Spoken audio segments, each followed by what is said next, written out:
একজন বাঙালি ছেলের ব্যবসাকে কেরিয়ার হিসেবে বেছে নেওয়া মানে বাঙালি মানসিকতার বিরুদ্ধে যুদ্ধ ঘোষণা করার সমান।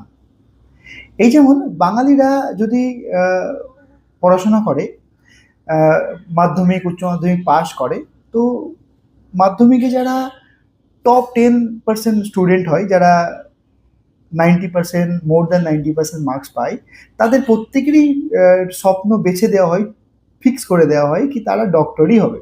তারা যদি ডক্টর না হতে পারে, তাদের এই এক্সট্রা অর্ডিনারি রেজাল্ট করাটা কোনো অর্থ থাকে না। যারা ডক্টর হতে পারলো না, তারপর যারা তার থেকে একটু কম ব্রিলিয়েন্ট স্টুডেন্ট, তারা হয়ে যায় ইঞ্জিনিয়ার। তাদেরকে হতে হয় ইঞ্জিনিয়ার। তারা যদি ইঞ্জিনিয়ার না হতে পারে, তাদের ভেরি গুড স্টুডেন্ট হওয়াটা কোনো অর্থপূর্ণ হয় না। এরকমভাবে যারা অ্যাভারেজ স্টুডেন্ট বা মোর দ্যান অ্যাভারেজ স্টুডেন্ট, তাদেরকে পড়াশোনা করতে হয়, গ্র্যাজুয়েট হতে হয়, তারপর মাস্টার্স করতে হয়। মাস্টার্স করার পরে রাইস মাইসে বাবা মার জমানো টাকাটা জমা দিয়ে দিনরাত পড়াশোনা করতে হয় 30 বছর বয়স অবধি চাকরি করার জন্য। 20% স্টুডেন্ট থাকে তাদের মধ্যে, যাদের একটা টার্গেট থাকে ব্যাংকে চাকরি করবে কি স্কুল টিচার হবে। কিন্তু 80%-এর জন্য শুধুমাত্র একটা চাকরিই হচ্ছে স্বপ্ন। কোনো একটা চাকরি লেগে যায়, সেটা রেলের গ্রুপ ডি হতে পারে বা যে কোনো একটা চাকরি হলেই জীবন সেখানে সফল।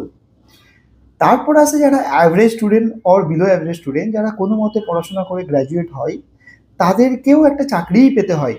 তারা হয় কোনো একটা শপিং মলে সেলসের কাজ করে বা সিকিউরিটি গার্ড, বিভিন্ন ধরনের ৮, ১০, ১৫, ২০ হাজার টাকা দামের একটা চাকরি কোনো একটা কোম্পানিতে করতেই হয়।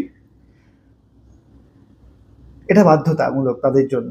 যদিও তারা হয়তো নিজের দমে একটা ছোট্ট ক্যাফেটেরিয়া করে, একটা চা দোকান করে বা কোনো একটা স্টার্টআপ, ছোটখাটো স্টার্টআপ করে ওর থেকে বেশি ইনকাম করতে পারতো, উপার্জন করতে পারতো। কিন্তু আমাদের চাকরিজীবী মানসিকতা সেটাকে সাপোর্ট করে না। তাই তাদেরকে অন্যের কোম্পানিতে চাকরিই করতে হয়। কারণ কিনা চাকরি হচ্ছে সেফ। বাঙালি মানসিকতায় চাকরি হচ্ছে সেফ, চাকরি হচ্ছে সিকিওর। চাকরিতে রিস্ক থাকে না, মাসের শেষে একটা ফিক্স স্যালারি থাকে। তো সেই জন্য আমাদেরকে ছোট থেকে মানসিকভাবে বলার উদ্দেশ্য এটাই, মানসিকভাবে প্রস্তুত করা হয় কি আমরা কমফোর্ট জোনের দিকে যেতে থাকি। আমরা লাইফটাকে সিকিওর আর সেফ জোনের দিকে নিয়ে যেতে থাকি। তাই রিস্ক নেওয়া, তাই ঝুঁকি নিয়ে কোনো কিছু শুরু করা, বড় কিছু ভাবতে চাওয়া, এগুলো আমাদের মানসিকতার বিরুদ্ধে হয়। তাই বাঙালি হয়ে যারা ব্যবসাকে কেরিয়ার হিসেবে বেছে নেয়, তাদের পথটা অতটা সহজ সরল হয় না, যতটা ঠিক মারোয়ারিদের হয়, যতটা ঠিক গুজরাটিদের হয়। তো এটা আমাদের মেনে নিয়েই, যারা আমরা ব্যবসা করছি বাঙালিরা, বিজনেস চুজ করেছি, এটা মেনে নিয়ে আমাদেরকে মাঠে নামতে হবে। আমাদেরকে নিজেকেই পারফর্ম